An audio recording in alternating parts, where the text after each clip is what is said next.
I think we developed the secret formula, and the secret formula for us was the combination of the developer and the community together. And what we do is we go out and we share our story. My story is on the ground. My story is 12 years of working in the neighborhood. And the developer's piece of the puzzle is he can show the fact that this formula works. It's been done before. It's proven. The numbers work. And people appreciate being able to see that the community is a working, living piece of the overall plan. Hi, my name is Regina Hammond. I serve as Executive Director and the founder of Rebuild Johnston Square Neighborhood Organization. It started from need.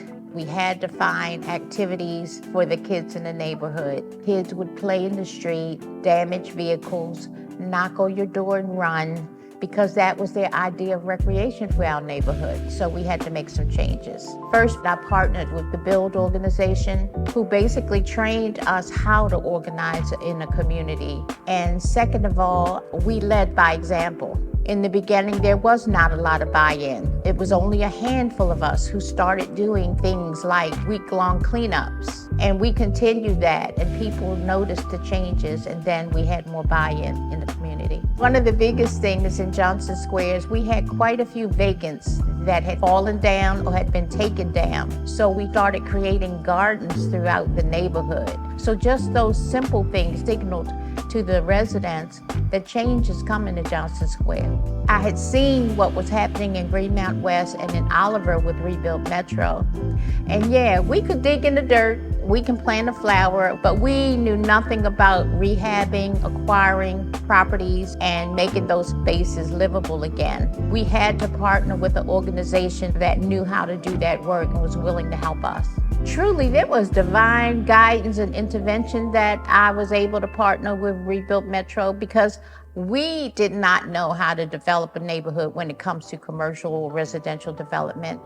But we learned by participating in pieces of it and sharing that with the developer, one being the parcel survey, where regular, ordinary, everyday community residents walked all of the neighborhood, and we took note of all the vacants, all the lots, everything that needed or could be saved. We turned that information over to Rebuild Metro, and that's where we started with the first master plan. But by having it in a plan on paper, and we slowly and methodically moved through the neighborhood, when we accomplished one thing, we realized there's something else we need to do. But overall, everything we did was according to that plan, and it's very rewarding to see it come to fruition. With Rebuild Metro, one of the main changes that happened was when the 1200 block of Homewood Street, which was all vacant except for one or two homes, got rehabbed. And people started to take notice that, hey, maybe they can make some changes in this neighborhood. We had seen what happened in Oliver. We knew it worked. The formula worked.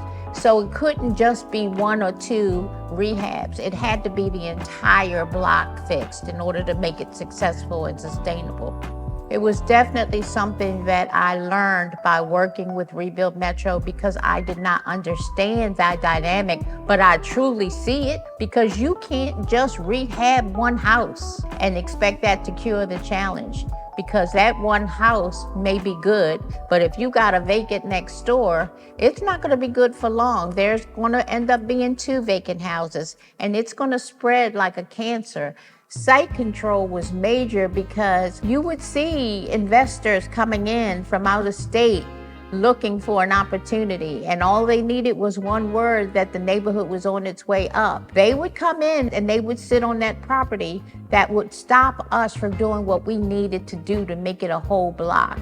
It was important that people felt like this was their plan, not anybody else's, and we gave them multiple opportunities to be a part of that. They've already had the good fortune of seeing what happens with houses that had been vacant on their blocks for decades. And now all of a sudden, Rebuild Metro is coming in and fixing those houses that had been a nuisance forever. And now they see that something is finally changing, not just for them and their home, but for their entire block and their neighbors. And it's a good thing.